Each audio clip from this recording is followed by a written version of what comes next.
What is going on, everybody? Welcome back. Welcome to the reveal of the number 11 team in my 2020 NFL Power Rankings, the Indianapolis Colts. Before we hop in, a quick reminder, please do hit that like button down below. It really helps support my channel and helps this video get more views, so I appreciate you for taking a second to consider that down below. This Colts team coming in here at number 11 is a very generous ranking for this team that wasn't even really close to being a playoff team last year, but I love everything that's going on here. Everything from the coaching staff under Frank Reich through the coaching staff on the defensive side of the ball with Matt Eberflus, the general manager with Chris Ballard, the team building here. I'm a big fan of what's going on here in Indianapolis. I'm excited to talk about it and dive in because I do have some pretty serious expectations for this team. So we're going to go through the coaching culture, then we'll go through the roster, ranking each position group, how they stack up against the rest of the league. While we do that, you will be looking at my own custom Madden roster. So while it is a video game, they are my own ratings, so it's a nice copyright-free graphic to use to show you how I perceive each player. Then we'll take a look at the team's schedule, talk about their Vegas over-under, and my win total expectations, along with any fun bets that I will be making on this Colts team this year. So like I said, I really appreciate the coach and culture here. They're going to rank 8th on the offensive side of the ball with Frank Reich and Nick Sirianni, 12th on the defensive side of the ball with Matt Eberflus and this squad. I think it's not just an offensive-minded coaching culture. They're very well balanced, and they very much have an identity of what they want to do on both sides of the football. So I really appreciate that. I think it's going to help them persist throughout the season and really continue to develop what's turned into a surprisingly deep roster. So Frank Reich has really impressed me from a play calling perspective, from implementing a scheme, and it really started with Andrew Luck in here, whose injuries were accruing. He had been getting hammered as far as poor pass protection for years, and they really shifted to more of a quick passing game oriented offense, and that is why the Phillip Rivers signing is just so fantastic, and we'll talk about that. But I really like what they have here. They're going to run the ball a lot as well this year. And then defensively, Matt Eberflus has also totally overwritten what was years of poor defense here in Indianapolis under Andrew Luck. And it's obviously a new era now that Luck is gone, but they've really simplified this defense. They run a lot of more basic coverages, whether it's cover 2, cover 3, or cover 1 man. They don't get too creative, but it allows these guys to play fast, and it's really allowed a lot of these draft picks that we've seen come in here play above expectations, really. So all of that factors into me being pretty high on this Colts team, obviously ranking them as the highest team in the AFC South. And so really big expectations for this Colts team. Let's go ahead and go through the roster now, and we get to talk about Phillip Rivers, who's been one of my favorite quarterbacks over the years. I just love watching him play as a personality. I'm really just drawn to Phillip Rivers, just kind of the trash talking and competitive nature of Phillip Rivers. I think it's going to bring certainly some more attitude to this offense than they had. Now, Phillip Rivers had pretty much objectively the worst season he's ever had in his career, and a lot of people are going to point towards the age, and it's true. His arm talent is one of the worst among starting quarterbacks in the NFL right now, which is not going to help. Like, he's not going to be able to get vertical in the passing game too much. But if you want to talk about pre-snap processor, the ability to break down coverages before and after the snap, and throwing with anticipation and accuracy, at least within 15 to 20 yards of the line of scrimmage, Phillip Rivers is still at the top of the charts. The problem here is Phillip Rivers is extremely immobile. He might be the least mobile starter in the league right now, even more so than like Tom Brady. He just is not athletic, like, at all. I might be faster than Phillip Rivers. I don't know. Probably not. But here he is going from, to me, the second worst offensive line in the NFL. And the only reason it was second is because Miami was hysterically bad too. But I mean, the Chargers and Dolphins last year were historically, both, like, just awful offensive lines.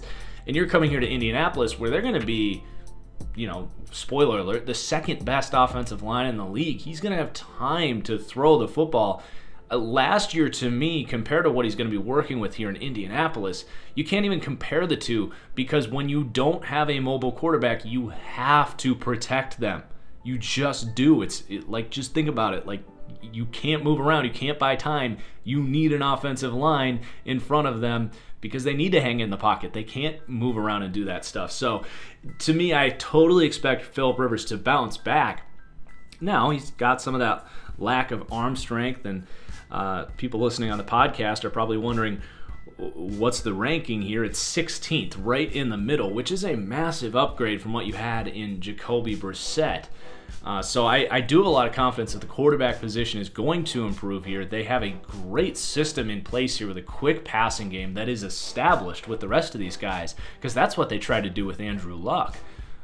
So I really like the scheme fit here. The positions or the players around him are fit to help Phillip Rivers succeed here. And I've really loved that signing so much. And I think he's going to bounce back in a big way. I don't think he's going to be elite, but he's definitely going to do a better job than I think Jacoby Brissett did last year. And, talking about Jacoby Brissett, he's a good quality backup, and he even showed at times last year that he can, start in a pinch. And if something happens to Phillip Rivers, Jacoby can come in and you feel like he's going to give you a chance to win. But he's the opposite of Phillip Rivers. He's not particularly accurate. He just doesn't do a good job breaking down coverages. He's not sharp. When he's fine, if you can scheme up a quick read for him, like, he can execute an offense, but I'm not really trusting him to get through his progressions and consistently make the plays he needs to make, and that's why he's no longer starting here. So he's going to be here for another year. He's going to be a good backup, but I don't think Jacoby is long for being an Indianapolis Colt. And then you even have two more interesting backups behind him. You have Chad Kelly. I'm not going to talk about Chad Kelly. Very talented quarterback. A lot of people believe in him, and I liked his tape coming out of college. But at this point, I'm not banking on him to put it together off the field. But obviously, this team drafted Jacob Eason in the 4th round of the 2020 NFL Draft. And I very notably had him almost neck and neck with Justin Herbert, who went 6th overall. Now, Herbert's a better athlete. He can move, and I think it's going to give him a better chance to succeed early for that reason. But Eason's arm talent and just ability to hit every throw on the field was there, but he also had the similar flaws in his game as far as reading defenses and getting through progressions and being pretty much unpredictable when that first read wasn't there. So he has a ton of talent, and I totally understand why you go with a Jacob Eason if you're this Colts team, because he is a high-risk, high-reward type of pick. But in the 4th round, totally worth it. Like, he has the physical tools to be, say, a Matthew Stafford. He could I'm not going to say easily, but possibly sit here for 2 years behind Phillip Rivers, or 1 year. I think it was just a 1-year contract, and just might put things together mentally. He only really started that final year at Washington. He wasn't able to beat out Jake Fromm at Georgia and ended up transferring. So he's an interesting case study. I'm not going to bet on it happening, because more often than not, Mason Rudolph was my comparison for Jacob Eason, by the way. These guys with the arm talent, with the size, that didn't develop in college don't do that in the NFL. It's a big reason I didn't like Justin Herbert either. But it's not unheard of either. So an interesting pick in the 4th round. I did understand their thought process on that. So a lot of talk about the quarterback position. There's a lot of movement in that group. So again, ranking 16th and being a sort of source of optimism for this 11th ranking here. Let's move on and talk about the running back room. So you got Marlon Mack, who has surprised me as far as his vision as a runner. And he's always been a pretty effective receiver out of the backfield. He's got some breakaway speed. To me, Marlon Mack just is missing a little bit of that it factor, whether it's not always making the first guy miss, whether it's not showing the true power between the tackles that you maybe hope a more powerful runner would show. That's nitpicking. He's a very good running back, but I also think there's a reason this team drafted Jonathan Taylor in the 2nd round. Marlon Mack, again, is a good player. I think he's probably better as a rookie in a lot of ways than Jonathan Taylor, and I anticipate a bit of a split here. But the Colts, who are a smart front office, understand that Marlon Mack is a very replaceable player, even though he's a quality starting running back, and that's why they draft Jonathan Taylor in the second round. And even as a running back, I think Jonathan Taylor is a better runner of the football than Marlon Mack. Now, I got a lot of questions about his hands out of the backfield, and there might be a lot of times where defenses are keyed off by Jonathan Taylor's appearance on the football field that this is going to be a run.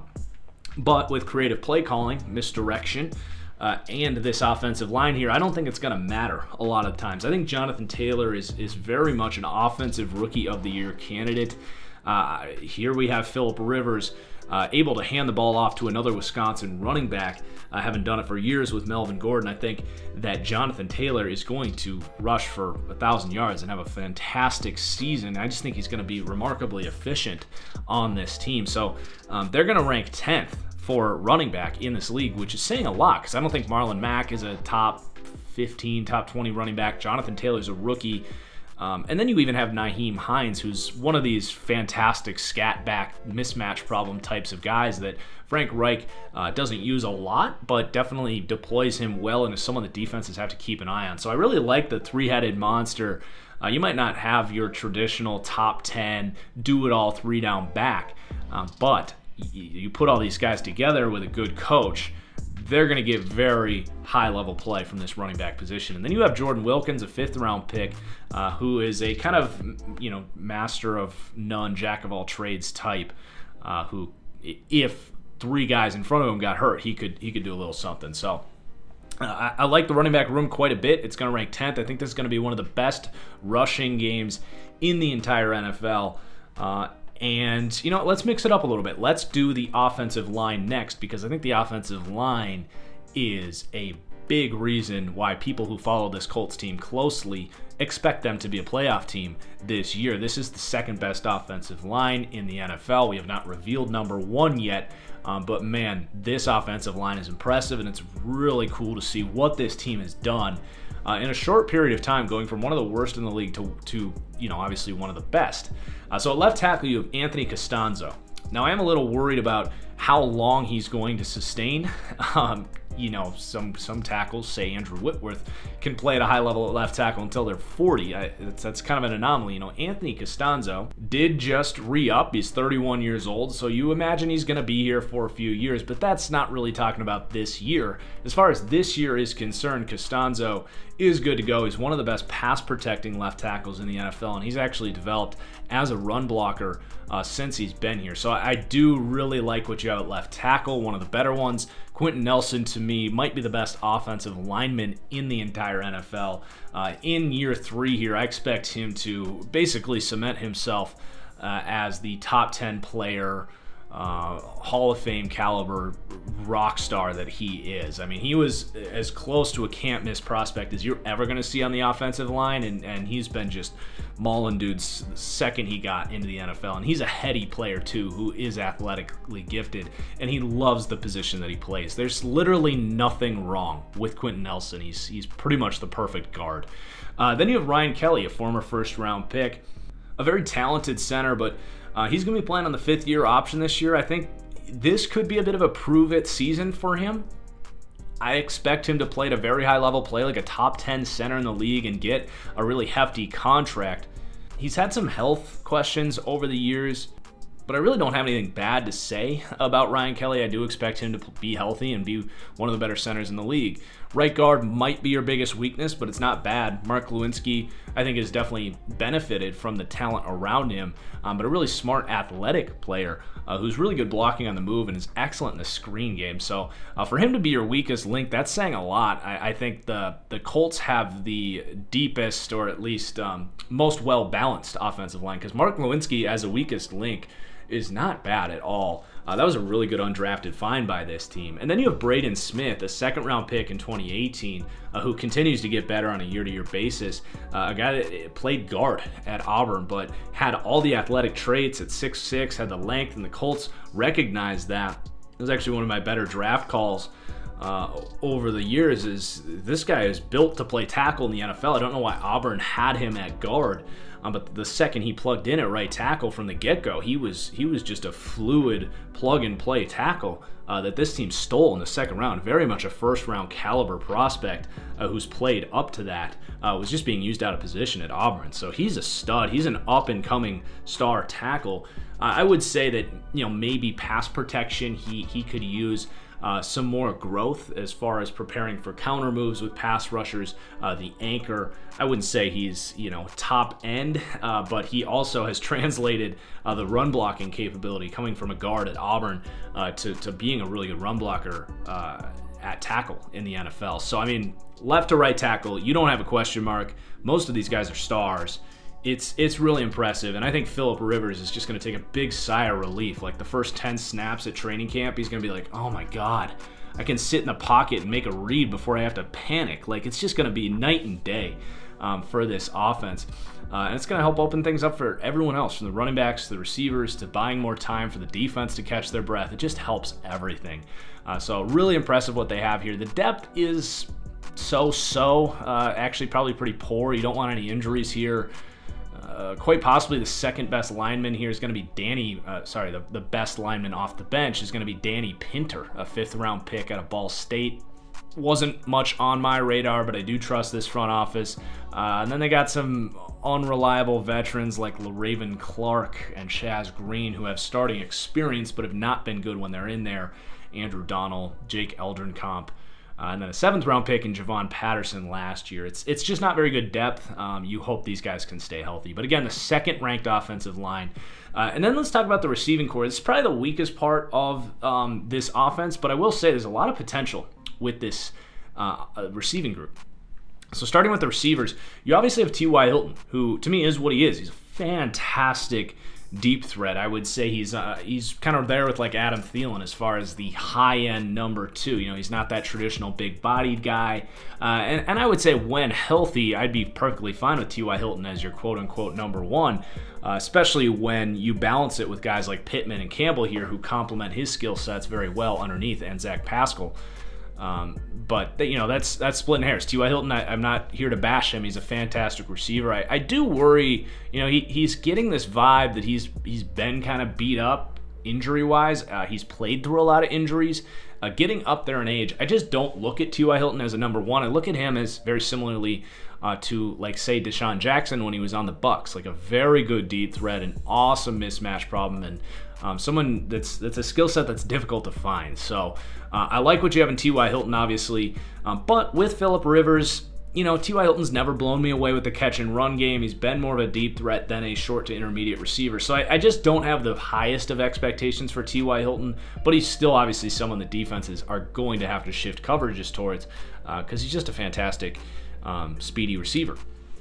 Now, this ranking, by the way, I keep pushing back the ranking and making you guys wait for it, especially if you're on the podcast version, but 22nd for the receiver ranking here, which is not ideal, but I think there's a lot of potential here. So you have Michael Pittman, who this team spent a 2nd round pick on. He garnered a ton of hype in the pre-draft process. I actually liked T. Higgins more. I didn't really understand why Pittman just all of a sudden surpassed T. Higgins, but Higgins was gone when this team picked anyway. But I love what you have Michael Pittman as a big-bodied, physical receiver, probably a more athletically gifted version of what they have in Zach Pascal, who's on the last year of his contract. So I don't know if Pittman is going to get a ton of playing time right away. If he kind of exceeds Zach Pascal, then that's great. Then this team's probably going to exceed the 22nd ranking because Pittman gives Phillip Rivers basically the Mike Williams that he's been used to in LA when the pass protection does break down, because it's going to happen no matter how good your offensive line is. Rivers is really like to have Williams and Hunter Henry and Antonio Gates where he can just put a well-placed 50-50 ball, and Pittman's at least going to do a good job to body the D-back and not let the ball get picked off. So I think you want to talk about pairing well with Phillip Rivers. I think Pittman is the guy that Rivers is really going to like and trust in a lot of those contested quick situations. Then you have Paris Campbell, who I think has a lot of potential in this offense now with Phillip Rivers. Now, he dealt with injuries as a rookie. I liked him coming out very similar to sort of the Deebo Samuel mold. Now, Deebo really developed as a route runner, but in the sense that you want to scheme this guy open, Paris Campbell. He's not much of a route runner coming out of Ohio State, but you don't really have questions about his hands, and there's no doubt that he, if you get him the ball, is going to be one of the best run-after-catch receivers in the league. So you really have a nice balance here that I really like, and we haven't talked about the tight ends yet either, but you got Hilton as your deep threat, Pittman as your kind of possession, go-to 50-50 ball guy, and then Campbell is the guy that I expect in year two. You know, I got him in a lot of dynasty leagues. I think he's going to be fantastic this year, in a bit of a breakout type of year for Paris Campbell. I think Frank Reich with Phillip Rivers is going to finally utilize him the right way if he can stay healthy. So I think there's a lot of potential between those three. Now, we haven't even really talked about Zach Pascal, who I think is probably at least initially going to start over Michael Pittman. Pascal has been one of my more favorite players to watch over recent, I guess, weeks of NFL football, because he's just really come on as this physical badass, and I don't even know if this team wants to lose him. He's one of the best run-blocking receivers in the NFL. He's about 6'2", 220 pounds, but he can move. You know, he's not I hate taking shots at Larry Fitzgerald, but he's not 37-year-old Larry Fitzgerald. Like, he can actually get open downfield. So, you know, Pascal's an interesting study because they drafted Pittman in the second round, which in theory you would look at this and say that Pittman's just going to overtake Pascal over time, but I don't think Pascal's going to let that job up very easily. He was a waiver claim from Tennessee who's really proved to be a hard ass here for the Colts. So I respect him. I think he's going to put up his best fight, but he just doesn't have all of the physical tools that Pittman has as far as upside at the receiver position. But 1 through 4, I like this group. They also draft Desmond Patman in the 6th round, who's almost insurance to Michael Pittman. If Pittman's a bust, I think Patman has a chance to be that big-bodied contested catch guy. He's very similar to Zach Pascal, I would say. And then you're going to have a really deep competition between some talented, speedy receivers, or just, you know, sizey, speedy, good athletes, basically, between Marcus Johnson, Artavis Scott. Keep an eye on him. He's worked with Phillip Rivers with the Chargers, a slot receiver out of Clemson that I thought had a lot of potential as a slot guy. So do keep an eye on Artavis Scott as a sneaky guy to come in here and compete. And then Chad Williams, a physically gifted receiver, and Doris Fountain, 5th round pick in 2018. They've got a lot of physically gifted receivers that are going to come in here and compete, and I think it's going to round out to be a really deep group. Then you have the tight ends. A good tight end group. They like to run a lot of bigger packages. Now, they're going to lose Eric Ebron, but they're replacing that with Trey Burton here. So you have Jack Doyle, who's your kind of big-bodied, traditional tight end, who's good blocker, really solid hands, just not much of a mismatch problem, but a good tight end nonetheless.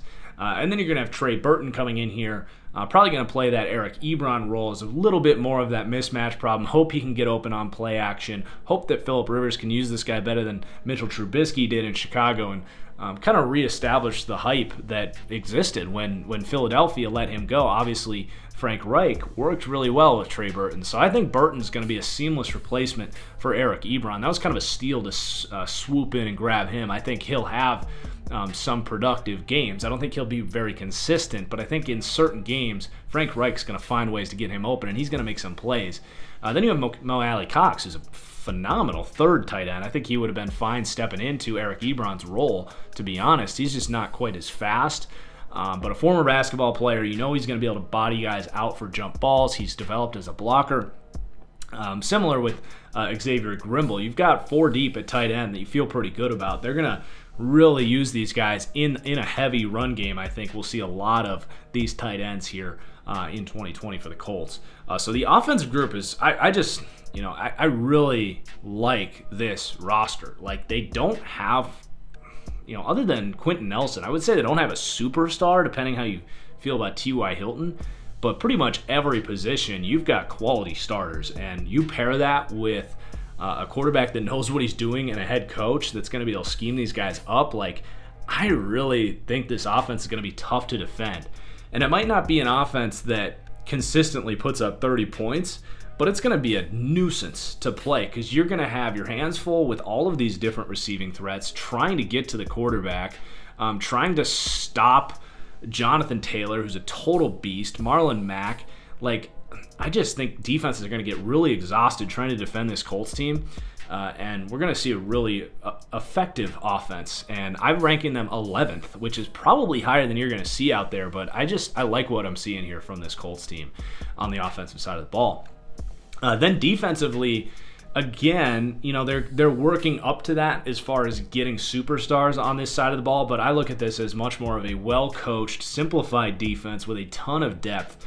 Now, like I said, they have some stars on here that could boost this into like the top 10 range, but right now I rank them 16th, which makes sense for a balanced, well-coached, high floor, low ceiling type of defense like this. But anyway, let's start with the run defense. Possibly the weakest point of this unit. They're a little undersized up front. DeForest Buckner has never really been known for his run defense. We'll talk more about him as a pass rusher. He's fine as a run defender, but he's not a game changer. And then Danico Autry has become a very serviceable interior run defender and has graded out well, but he's only 275 pounds. Good offensive linemen are going to be able to, and he's 6'5". So he's not just lighter, but he's taller. So it's really easy, honestly, for a good offensive lineman to get his hands inside. He supplements that well with some quickness. But yeah, and I think on the edge, you really only have one run defender that's a quality edge run defender. Maybe Ben Bonago can take a step up in that regard, who was a second-round pick last year.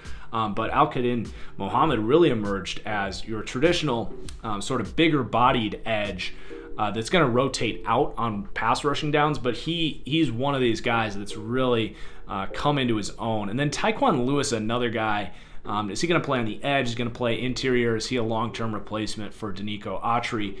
We'll see. But as far as the interior run defender depth, you do have Grover Stewart and Sheldon Day, who are quality nose tackles. They'll do a good job. I'm not going to say I'm concerned about this run defense. I just don't think it's going to be elite by any stretch of the imagination. And then the linebackers here are solid against the run. I like these linebackers more from a coverage standpoint than I do as run defenders, but I don't have any complaints about Bobby Okereke, Darius Leonard, obviously. Anthony Walker's pretty good. They're solid linebackers. We'll talk more about them later.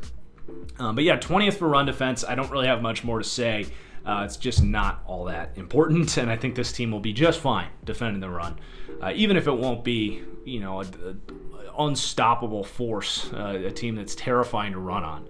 So then you have the pass rush here, ranking 17th, and I think that's higher than a lot of people are going to have them, or at least on par with what Colts fans think. So you bring in DeForest Buckner. It was an excellent trade. This team has so much youth and honestly, like cap space and just future outlook. It was time that they made more of a win now move, which this was a great one in DeForest Buckner, because you're taking advantage of a team that would love to keep the guy. Like usually when we talk about trades or free agency, a lot of the times the team you're getting him from, there was good reason why they didn't see him as someone worth paying. And in DeForest Buckner's case, the Niners just had such a good front seven. Buckner was just the odd man out. Like, he's a fantastic pass rusher from the inside. So to get him for, it was a pricey pick, the 12th pick or whatever, but you're not getting a better player than DeForest Buckner with that pick, and they knew it, and they have plenty of cap space to pay the guy. So I love that trade. I thought it worked out for both sides. It even played out exactly how I expected, with the Niners replacing Buckner with Javon Kinlaw with that pick. But yeah, man, I think he's really going to boost this pass rush up, and he's going to provide, I don't want to say an interior presence that they were missing, because Danico Autry was a really good rusher from the inside last year too. It's a part of the reason I like this pass rush. But yeah, you're going to have your hands full with the quickness on the inside between Buckner and Autry. Now, they don't have a ton of power with that group, but it's going to be tough to block these guys. And then you have Justin Houston on the edge, who was still really effective last year. He's getting up there in age, obviously, but he's still a high-end number 2 pass rusher who's going to play a really nice role as a pass rusher. I'm worried a little bit about the other edge group. I think Kamoko Toure, who's been on the PUP list, feels like most of his time here in Indianapolis. He's a guy you really hope can take that step up as the number 2 pass rusher here. He certainly has the upside to do so. I compared him to Yannick Ngakoue coming out. So he's got that potential. It's just a matter of staying healthy and starting to develop here, which I think he very much can do. It's just difficult to project that. But in theory, if you got Toure, Buckner, Danico Autry, and Justin Houston all rolling, you're in business. I think that's a really good pass rush that is going to be better than we've seen for a while here. That's really going to boost the ceiling of this defense. You also have, you have some interesting pieces that you might hope can develop. You got Ben Bonigo, who this team did spend a second-round pick on last year. I wasn't particularly high on him. I didn't see a lot of skill set with him, although he is a great athlete. They really got to coach up his tool belt as a pass rusher. Tyquan Lewis is an athletically explosive, bigger bodied kind of tweener type who has some potential as a rotational pass rusher that we just haven't seen quite yet. Robert Windsor as well is a good pass rusher coming out of Penn State. They took him in the 6th round. I don't think he'll get on the field too much as a rookie, but he's an interesting guy to keep an eye on. So there's your front. The pass rush, again, going to rank 17th. Let's talk about the linebacker room here. I felt like I was disrespecting these guys when I talked about the run defense. They're good run defenders, all these guys, Walker, Okereke, and Darius Leonard. I don't think they're phenomenal in that department, but they get the job done. They're above average, to say the least. They're going to rank 8th for the linebacking group here. I really like what these guys bring in coverage. Now, I'm a bit lower on Darius Leonard. I think he's really good. I don't want to sit here and say bad things about him. I think he's still developing as a player. He's not an insane athlete. He's got length. He's more often than not in the right position, but I think he's just still developing in coverage. He needs to get better at route recognition. And the only reason I'm saying this is because there's a lot of people that think Leonard is a top 5 linebacker. I would see him more in the 10 to 12 range. He's an extremely productive linebacker, and he's very opportunistic. I think he's great. I'm ranking this team 8th. I do find that I'm a little bit lower on Darius Leonard, but I still really like him. Then you have Anthony Walker, who's a bit more of a thumper mentality, but a big guy with a lot of athleticism. I should say Bobby Okereke first, because I think in your nickel packages, that's going to be the group. It's going to be Leonard and Okereke. Okereke, like this team, they've just proved to be so good at identifying linebacker talent with this regime. He was not a good linebacker at Stanford, but at 6'2", 240 pounds, super athletic, they put him in here and get him in a scheme that works for him. He's obviously a smart guy coming out of Stanford, and it really clicked later in his rookie season. I think he is certainly a candidate to be a breakout, and Colts fans are going to hate me for this. Maybe you won't. But I actually think Okereke has a chance to eventually become as good or better of a player than Darius Leonard, because I think he's just more explosive. And I think he has the potential to be just as smart as Darius Leonard. And that's more praise for Okereke than it is trying to slander Darius Leonard. But obviously you got a great duo there, and they're going to continue to grow together. They're ranking 8th here, and that's probably worst case scenario. But to have Anthony Walker as your 3rd linebacker in base packages, who has the size to defend the run, but he's not going to be a liability in play action against heavy packages either. Like, if someone lines up their version of, say, Trey Burton on the weak side, and Anthony Walker ends up having to cover him on a corner route, like, he can run with most tight ends in the league, which, if you look around, most teams' base linebacker that kind of comes in for run defense, like Anthony Walker is here, they're usually a liability when that happens, and that's why the middle of the field ends up getting attacked so much. So you're not really going to have that weakness with Anthony Walker, even if he doesn't have it all put together mentally. So I love this linebacker group. It's really well-rounded. These guys are all really young, and they could seriously develop into the best linebacking group in the league this year. I think it could happen that quickly because of the upside. Then you have depth too. This team's really spent some good investments. EJ Speed, an athletic guy with a matching last name, but he's another guy that could develop. You got Matthew Adams, Sky Moore, Zaire Franklin. These guys have really just kind of hung around here, and when they've gotten opportunities, they haven't been lost out there. They just aren't as good as the other guys. And then Jordan Glasgow, another one, a 6th-round pick out of Michigan, really a luxury pick for this team, but he fits the mold of these other linebackers. Like, he's athletic and smart, And I think he's got a chance to develop into a starter too. So I really like this linebacker room. It's a big part of the depth, and I think a big reason why the floor of this defense has been so good, because these guys just, they're not going to be bad against the run, and they certainly don't give up a ton of plays in coverage either. So really good linebacker group.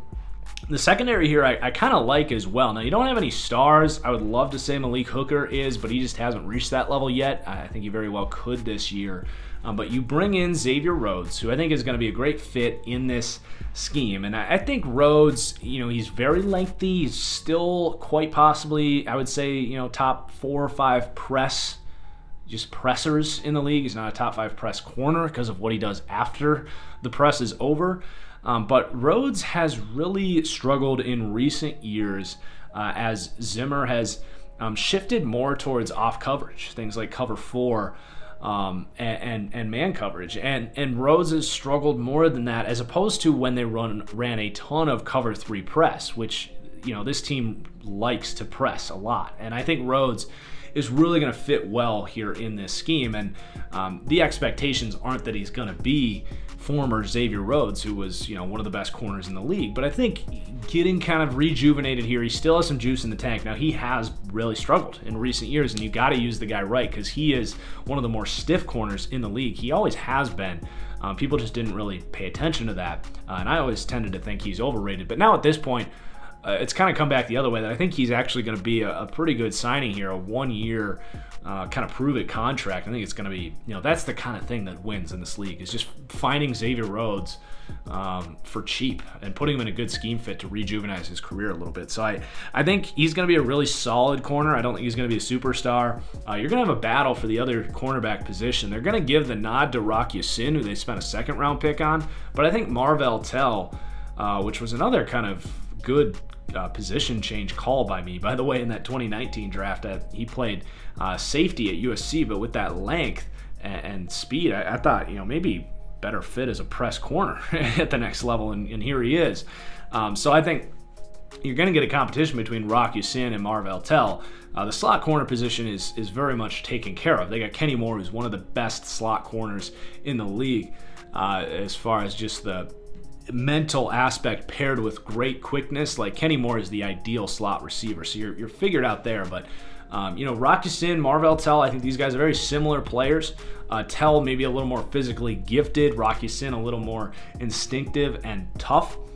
So it's going to be a competition. I expect Rock Ya-Sin to win it out, but I wouldn't be stunned if he struggled a little bit. Depending on, I think certain better athletes are going to be able to take advantage of Rock Ya-Sin, especially as a younger corner. And I wouldn't be surprised if Marvell Tell gets some opportunities, but you got a lot of depth there.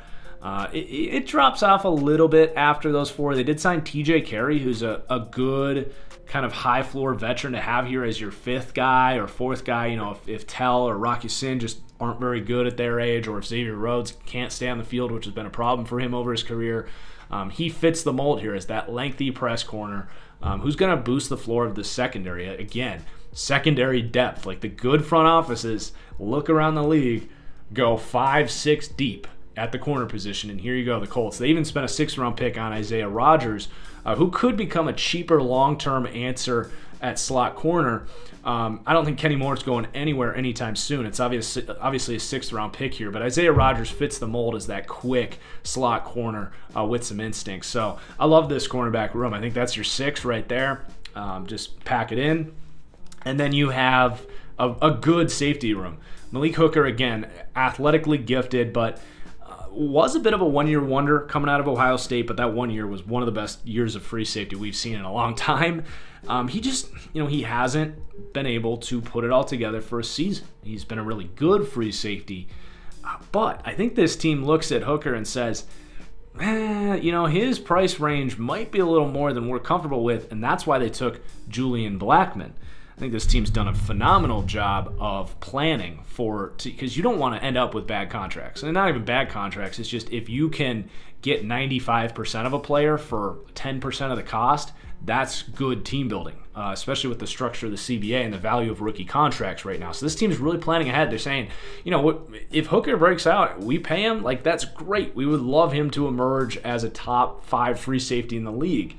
But if he's only going to be a top 16 free safety, we're not going to pay him top 5 free safety money. So they're preparing for that. I'm not going to expect that does happen, but Julian Blackmon is the perfect pick for that. He probably will not be playing this year, which again is fine. You have Malik Hooker. He's not going anywhere this year. But Julian Blackmon converted from corner to free safety at Utah that ran a similar scheme here. A lot of cover 3 at Utah. They like their cover 3 here. He was one of the best safeties in the league last year. The only reason he fell to the 3rd round and wasn't a first-round pick, frankly, or an early second-round pick, the only reason was he tore his ACL in the final game of the season and couldn't go through the pre-draft process. And in a weird year where we got the pandemic, doctors couldn't go evaluate his knee. But an ACL these days is like a sprained ankle. So I expect him to be healthy. He could be on the field coming in on dime packages in December. So I love that Julian Blackmon pick. Whether you keep Hooker or not, he's a phenomenal football player. And I thought they were just taking a great player in the 3rd round that may or may not end up starting here.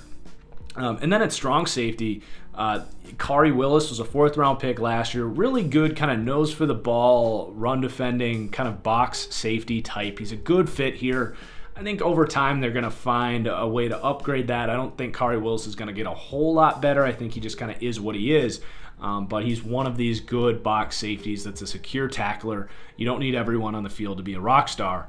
So I think he's a really good quality starter. And George Odom, he has been really good as a rotational guy. Was a great undrafted pickup. Again, a guy that might not ever be a rock star, but a really good safety depth. So a really deep secondary that is only going to rank 22nd, but is, I don't think it'll be a problem for this team at all. I just don't know how much better than 22 they're going to get.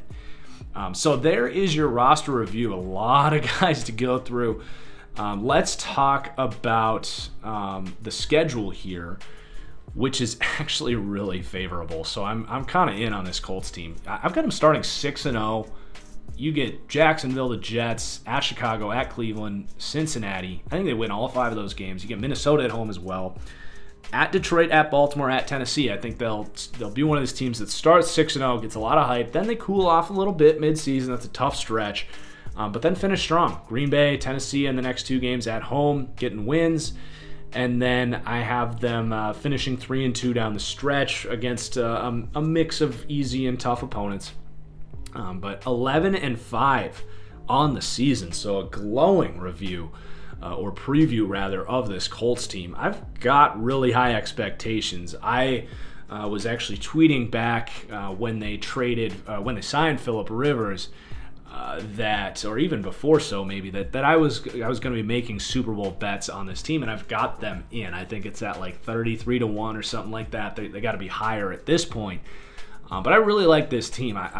I love teams that do things the right way, and you could tell going through this roster, the way they're preparing to potentially lose veterans, the way they fill out the depth, the way they've handled this quarterback situation where they haven't pigeonholed themselves into a 4-year contract with Phillip Rivers, but they've said, we're going to give Rivers a great chance to succeed here, but we're also going to take Jacob Eason in the 4th round and see if he can turn into anything. So I love the way this team looks at football is the right way, and I really respect the 4 to 7 teams in the league that do it like the Colts do. And I think it's gonna reflect on the scoreboard this year, and they're gonna win a lot of football games and surprise a lot of people. So I'm really excited to watch this Colts team this year. I'm excited too to hear what you guys think. Is this too high? Can't imagine people say it's too low. Maybe there will be some people. Let me know in the comments down below. Please do hit that like button as well. Really helps me out. Cheers as always, and we'll see you for the next one. Peace out.